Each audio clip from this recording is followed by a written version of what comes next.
Hello and welcome to our third and final collaborative session for the semester, and looking forward to discussing some interesting topics and things that we probably have touched on just briefly in our previous collaborative sessions and our lectures and discussions, but also just as a gentle reminder of how important it is for us to understand the emergency management phases and how they are integral to helping us along the way in determining some of the challenges that we have that need to be addressed and how to be flexible aside from policy.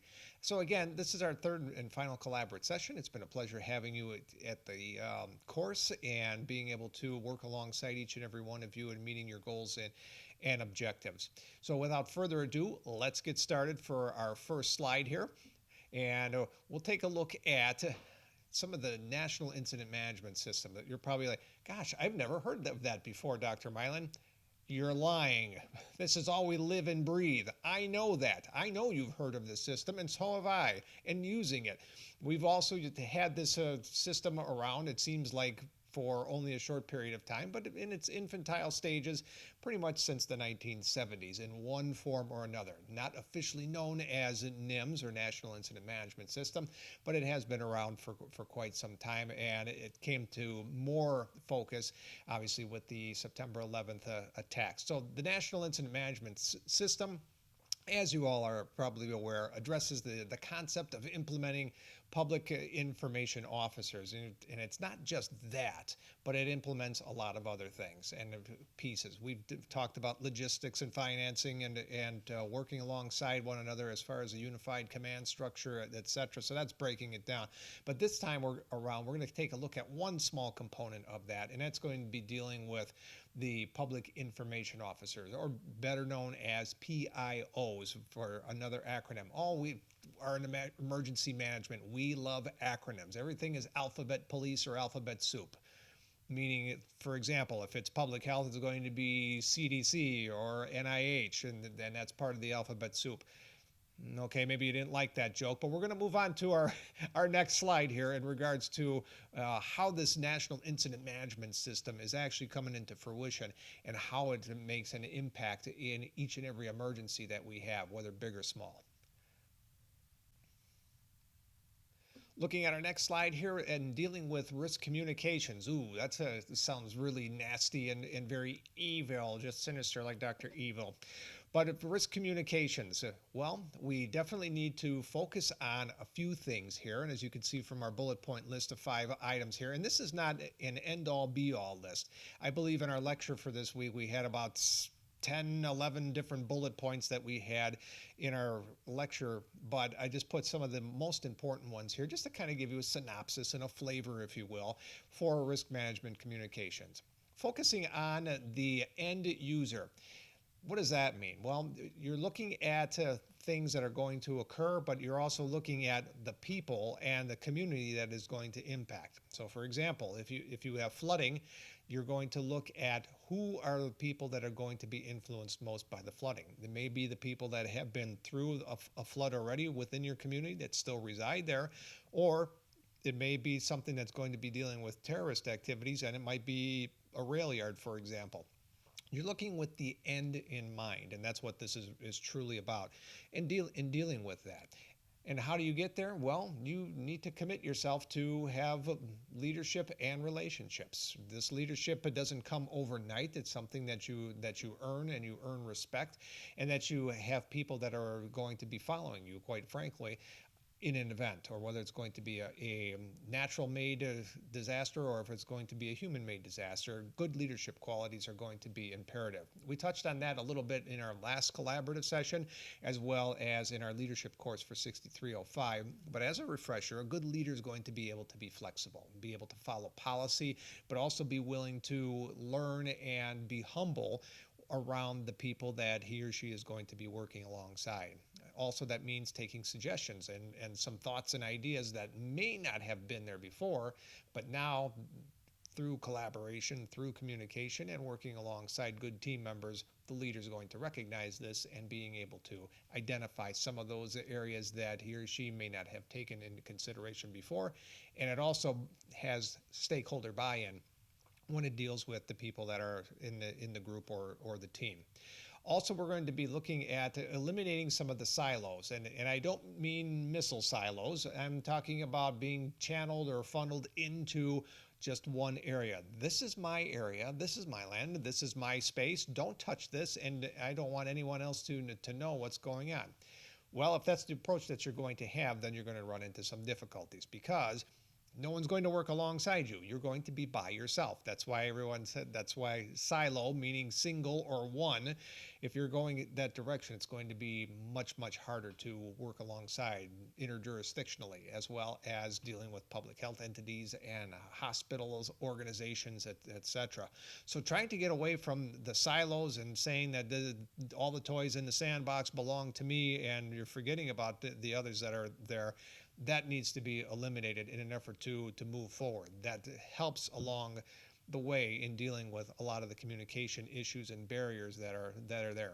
Transparency is going to be key in the long run because the public information officer is going to need that, as well as the community and the press that are going to be asking things. And then this transparency also carries along to making your policies, as well as dealing with your team members. Making a policy has to be transparent because if we just say, well, we're doing good on these things, so let's just base it on these areas that we're doing very well in, it's not going to work very well for yourself later on when there is a disaster or an emergency. Why? Because you're only dealing with the things that are working well. Let's face it, we all want to shine and we all want to look good in front of our peers, in front of our executive officers, as well as our community. But you're not doing anyone any justice by patting yourself on the back or patting the organizations on the back and saying, this is what we're doing wonderfully and we're just going to follow this. You need to really dig down into risk management areas and find out some of the root causes as to why things are not working. It's okay to respectfully disturb, as I like to say, respectfully disturb your executive members and your team members, saying this is where we're kind of lacking. Well, no one wants to lack. No one wants to be a slacker, as I call. Everybody wants to be on the same page. And in an effort to do so, you need to be transparent. You need to make sure that everyone is aware of what is occurring. And then finally, having the ability to understand and empathize, meaning it's not sympathy. You're not providing sympathy for a situation, empathy, which is quite different. Empathy is where you're believing that you've been through this before and you empathize with the other person's situation. So if you happen to be through a tornado, a terrorist attack, and this had happened in the community, and you're working alongside other leaders and community stakeholders, you can empathize with their situation and understand some of the circumstances that are surrounding them, how it's making an impact, who it's going to make an impact upon, and how these situations can be mitigated in the future. Recovery and understanding how to recover.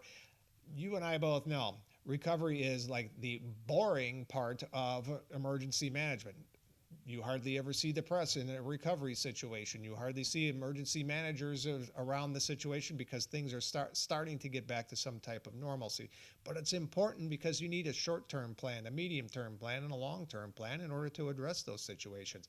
And empathizing and understanding what people have been going through will definitely necessitate the means of being able to work alongside others and understanding their needs and their wants. So very quickly, just a quick summation on here. Risk management communications, you're focusing on the end user, the people or the community that are going to be involved or impacted by an event.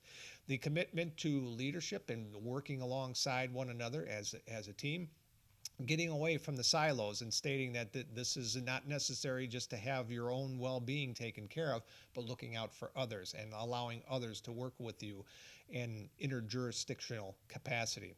And being transparent, getting the message out, making sure that you're telling the truth, because they will find out and they will find you and ask you those questions why you weren't transparent to begin with.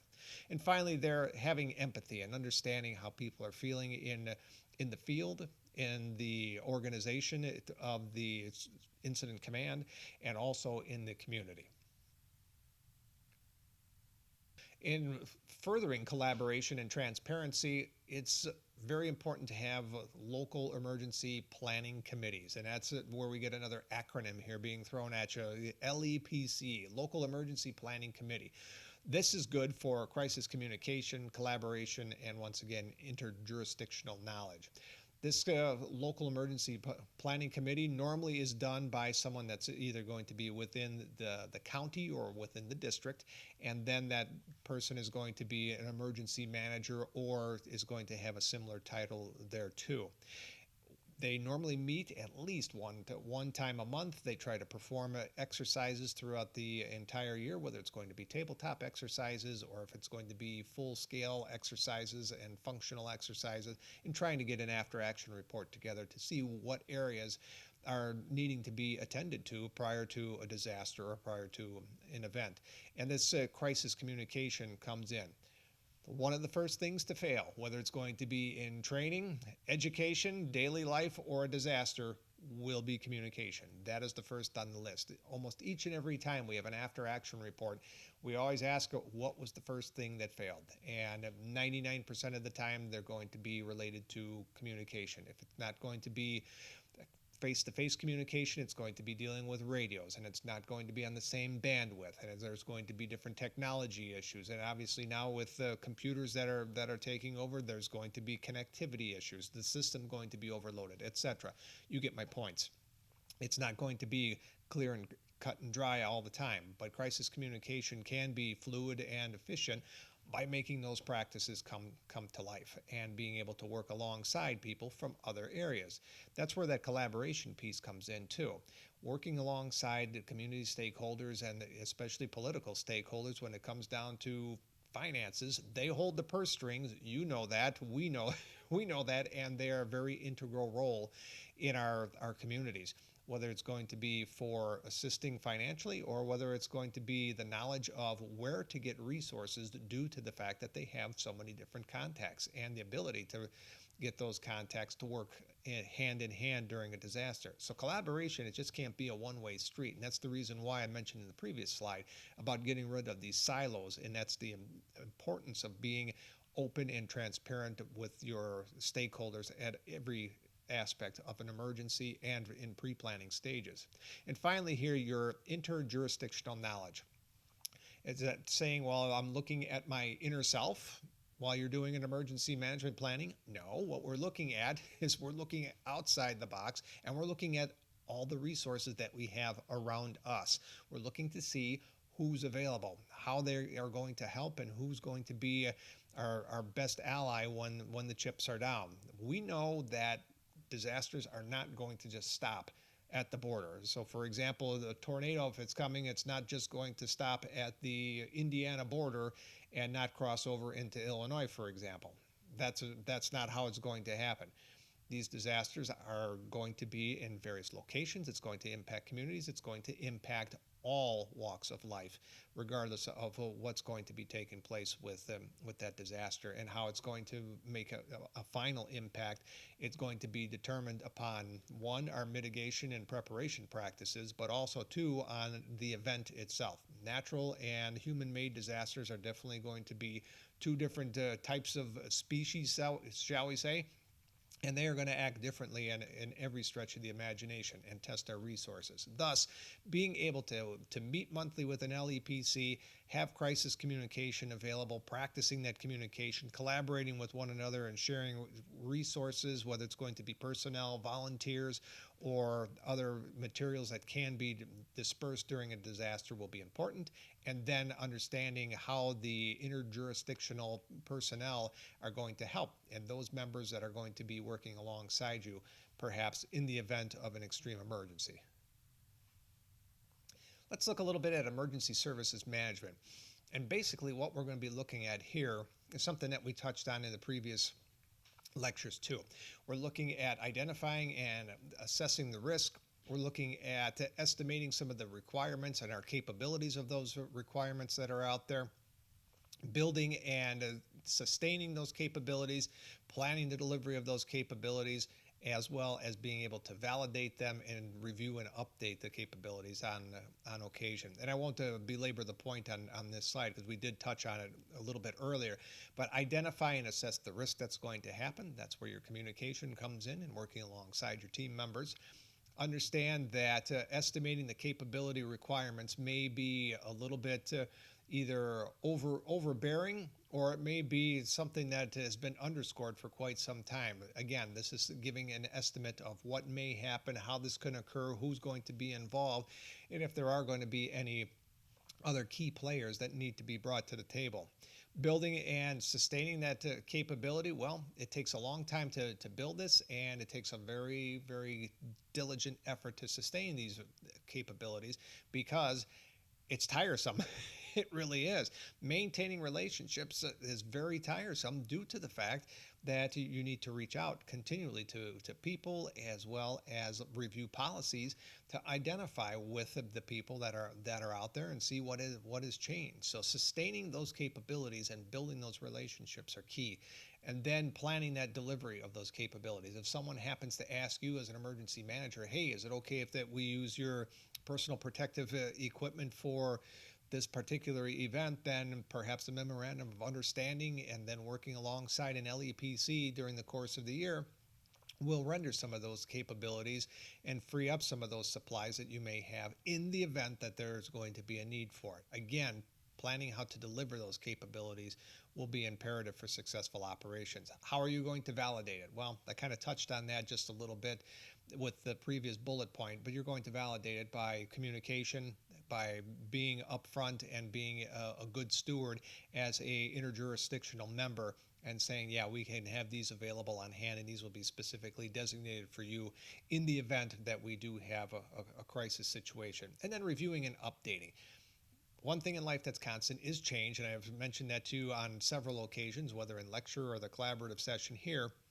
But keep in mind, it's going to continually be changing out there. We've seen that happen with COVID-19 and all the supplies and all the efforts that are being done, and ships being brought into ports, and only 77 people are on board ships that hold 1,000, 1,500 or more people on ships.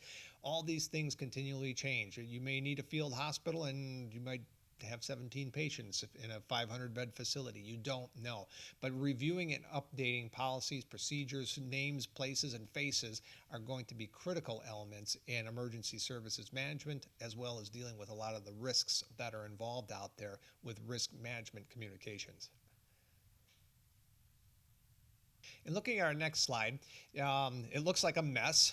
It almost looks like a pizza out there. But if you can just kind of follow along here, it's basically dealing with hazard mitigation and the activities that cross from one side to the other. And Homeland Security basically has 4 of the areas here, and the mission areas of prevention, protection, response, and recovery. Those are the ones that we tentatively focus on initially when we're writing our policies. It depends, my 2 favorite words, class, are it depends on the situation, which one of these areas or missions are going to be used, whether it's going to be prevention, which will be upfront, protecting things, which can be done upfront of the disaster, or it can be dealing with it during the disaster, such as flooding and creating berms and putting the sandbags, etc. Responding will be with volunteers and the National Incident Management System and Unified Command Incident Command System, Hospital Incident Command System, all the good alphabet police that are out there in an effort to mitigate the circumstance. That's going to be the response. And then what I refer to as the not so exciting part of a disaster, well, it's recovery. But recovery is oftentimes left off the list. From previous experience in dealing with writing plans and recovery situations with not only our hospital, but also with other facilities that we have and other organizations that I've worked alongside. That's the one that takes a long time and a lot of thought and a lot of planning in an effort to put people back into some type of normalcy. So this way that psychological footprint is not going to be there continually. So it's going to depend, and mitigation has no beginning or end. So we're going to constantly be in the field to mitigate circumstances as they occur. Mitigation is going to be done right up front, or mitigation is going to be done during the disaster itself. It's just going to depend on what actions are going to be taking place there. And then each phase is going to be in a mission state, if you will, in being able to understand how existing relationships and previous relationships might help strengthen the trust in other institutions. Let's face it, when we run out of resources, it's great to have other resources around. We flooded at our hospital in um, 2007, I believe. It escapes me now because that was before my voice started to change. Oh, old timer, oh, old timer. But if it's off out of all seriousness, we had experienced a flood in 2007, and it was sure nice to be able to pick up the phone, make 3 phone calls, and have 66 responding units from MABUS, Mutual Aid Box Alarm System, and having all these units arrive with boats, supplies, cots, stretchers, ambulances, school buses from the school corporation, etc. This is what this hazard mitigation approach is, and it relates to exactly what I was discussing in some of the previous slides here, dealing with communication, collaboration, and working alongside an LEPC or having a coalition for emergency response. It's just going to depend on what's taking place there. But as we can see now, it's very imperative to have those relationships, update those policies, and work alongside the other jurisdictions as well as other states and the federal government in this case in dealing with such a critical situation at hand. And what would life be without being resilient? Being able to bounce back from all these issues and all these things that I have mentioned before, whether it's going to be a tornado or if it's going to be something like COVID-19, well, we have to be resilient with it and understanding that disaster risk. So, for example, let's take COVID-19, seeing how it's one of the up and coming and probably going to continue for quite some time methods that we are going to need to address with National Incident Management System as well as our emergency system. So understanding that disaster risk, we understand that this virus is bad. This virus is very bad. And if you become infected, you may become very ill. So understanding the risk that this virus is what it is can make us a little uneasy. Thus is the reason why we need to plan for things. Need to have enough supplies on hand. Again, that's a common sense approach to that. But as we can see, many states unfortunately did not heed the warning and did not have an opportunity to prepare themselves for this, whether it's going to be financial issues or if it's just going to be, unfortunately, in some cases, it's sheer negligence in the belief that this can't happen. Well, here it is 102 years later, and it can happen, as we can see, unfortunately. So being prepared and understanding what the disaster risks are ahead of time will be critical for an emergency manager. And also strengthening disaster risk to governance and being able to manage that disaster risk. It comes down to it again with political stakeholders and working alongside them in our endeavor to make sure that our communities are going to be safe, that ample supplies are going to be there, and that there's not going to be any type of shortfall for protecting our citizens when the need arises. So there's going to be a risk with everything, and we can't plan for each and everything that's out there. We know that, we understand that. However, the problem remains is that financial constraints are the way they are, with a lot of states that are going bankrupt due to the fact that there was previous issues and previous financial shortcomings. However, unfortunately, when you're into a pandemic or a disaster, it doesn't know what the financial constraints may be. And this is where you're going to definitely need this governance and management disaster risk to kind of come in there. So again, part 1 and part 2, priority 1, priority 2, understanding the disaster risk as well as being able to understand how governance and managing that disaster risk can be integrated and come into play. In looking at our next priorities, three and 4, it's going to be able to invest in disaster risk and some type of resilience and being able to provide that resilience for people. It's not only going to be in a monetary method, but it's also going to be in a physical and psychological method as well. We understand that investing in disaster risk reduction for resilience is key and critical to getting people back to some type of normalcy and being able to address the many situations that are going to be faced in an instance or an issue such as COVID-19. Being quarantined for several weeks or going into several months in some states can make it very, very difficult, and it leads into depression. It leads into the feeling of worthlessness and a series of other things that we don't see out there, but we're focusing on the coronavirus itself, again, in this example.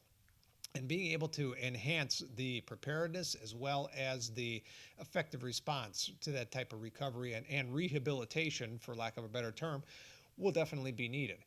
We can see our families are greatly impacted. Our school children are greatly impacted by this. And you'd say, well, how so? They're just kids. Well, no, they're not just kids. They're human beings, and they still need the opportunity to socialize, to still be able to go to school, to learn face to face at certain age groups, etc. And we as adults, and being able to mitigate a lot of these circumstances, can help along the way. This is all new to us. This kind of blindsided us and made us very vulnerable and at the at the least. But we need to understand that working in these groups and prioritizing each of these areas that I have discussed thus far will be imperative for future operations, will be imperative for policy planning, as well as emergency response operations, in order to minimize some of the shortfallings, as well as being able to identify the resilience that can take place financially, physically, as well as mentally, and not in that particular order either. In looking at our hazard mitigation framework, there's going to be all types of threats and hazards that are going to be out there, and we need to identify those. We identify them with risk and disaster resilience and the assessment planning that we do, or if it's going to be community resilience, which I just touched upon in the previous slide, public information and warning systems, as well as being able to identify long-term vulnerability reductions and operational conditions that are going to be taking place. So the threats and the hazard identification, that will be done up front, hopefully in a expeditious manner, in order to identify the risks that are going to possibly occur within that particular community. The risk and disaster resilience is going to take a little bit of time. It's not going to happen overnight. People are going to need to understand what has taken place, digest that, as well as the first responders. Planning for that is going to be something of a challenge, depending on how many stakeholders are willing to plan, how many people are willing to work alongside one another, interjurisdictional collaboration, memorandums of understanding, etc. This is all going to come into play. Community resilience then takes place once the disaster has taken place, but also community resilience can take place in planning. Well, how can that be if something didn't occur within that particular community? Well, maybe something happened 50 years ago, and there's still some members that are still around in that community that experienced that. That community resilience is still there because they've been through that, and being able to provide the programs and being able to provide some of the policies that through communication with the people that have been involved would be a good step in the right direction. Public information and warning, well, that again goes to our public officials and our emergency managers, and warning people that these events can take place in the community, and address the issues and tell people that we have mitigated the circumstance. We've minimized some of the risks in our community, and we hope that the suggestions and conclusions that we have found will come to fruition and being able to benefit us if this happens in our community. For example, flooding, and then being able to use the berms or close dikes in areas that were not there before, but able to maintain that water away from the community.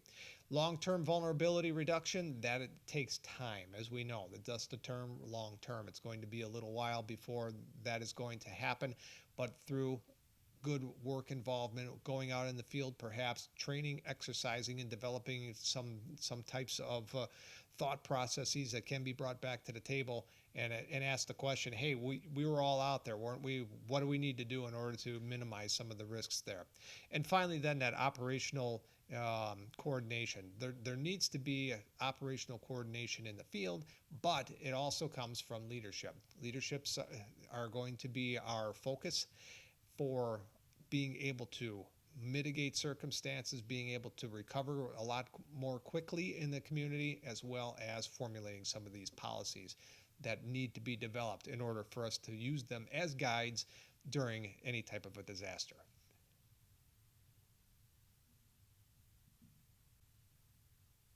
We can see in our populations that we have vulnerable populations, and we're looking at the aged and elderly. And now the list that I have here are not all the vulnerable populations that are mentioned within our written lecture, as well as being identified through other authors and texts. These are just some of the top ones that I felt were important for this particular lecture. So the aged and elderly, English as a second language, ESL, pediatrics, and then the physically challenged. So the aged and elderly, we know from past and previous experiences, being able to work alongside home health care, being able to work alongside some of the nursing homes that have the aged and elderly. Some of the aged and elderly are just perhaps by themselves and don't have anyone that's able to be able to help them out. We are going to be able to respond to them in a different format. So aged and elderly are going to be compromised during a disaster.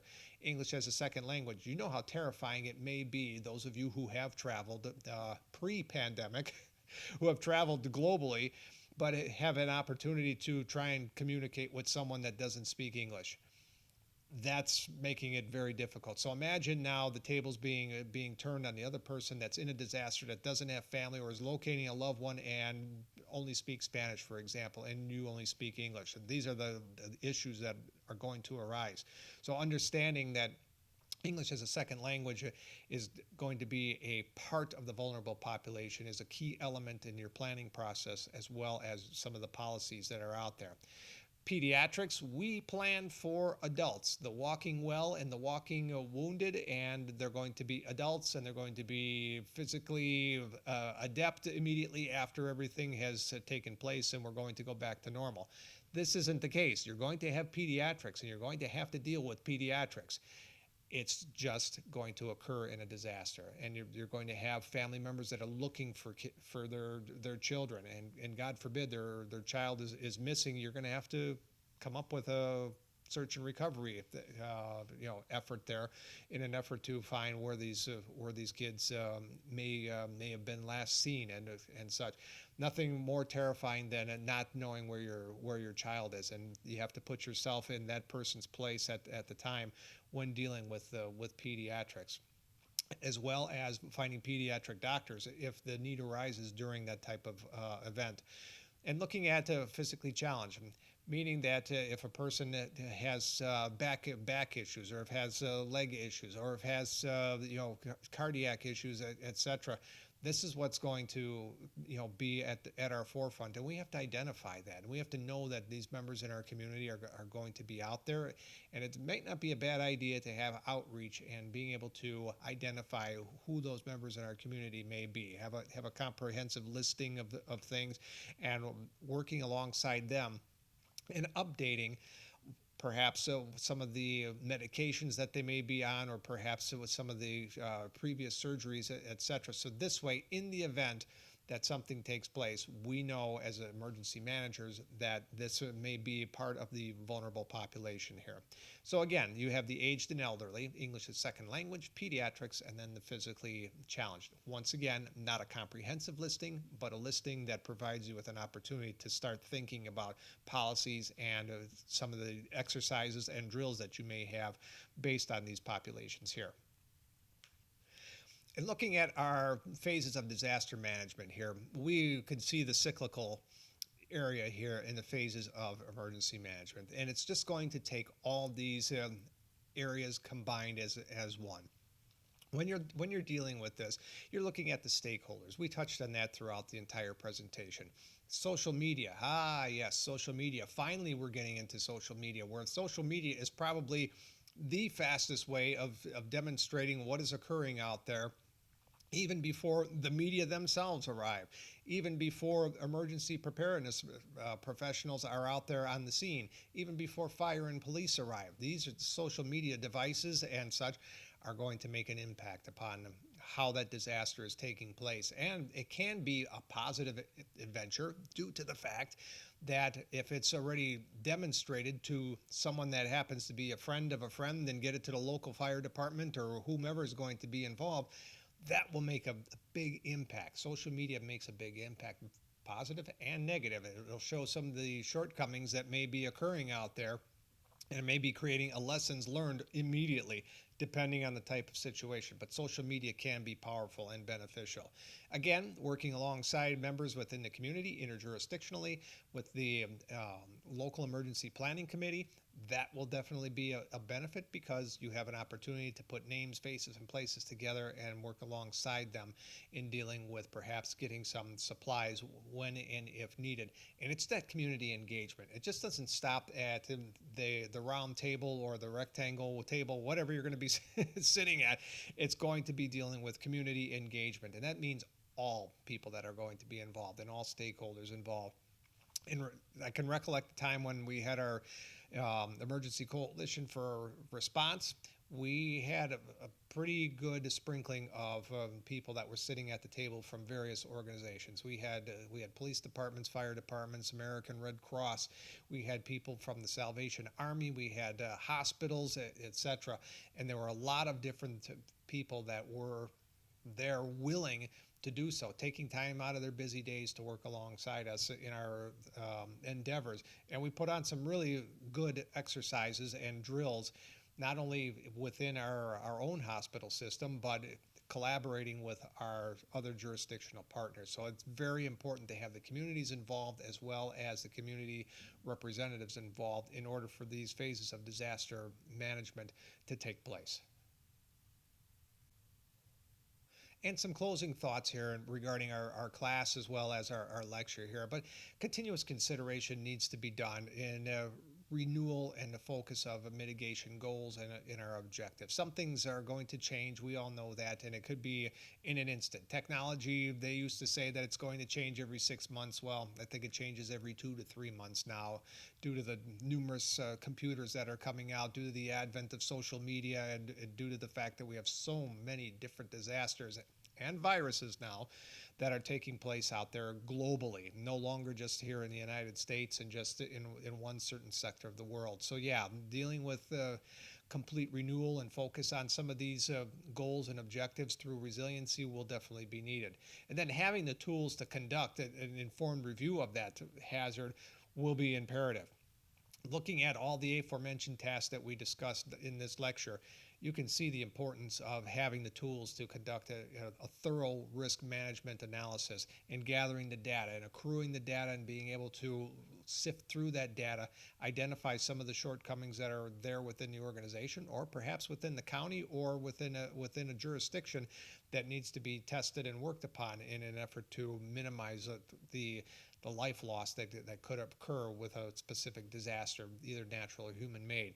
But again, keep in mind this does take time, it does take a lot of effort, and it does take a lot of planning on the part of the emergency manager as well as the team.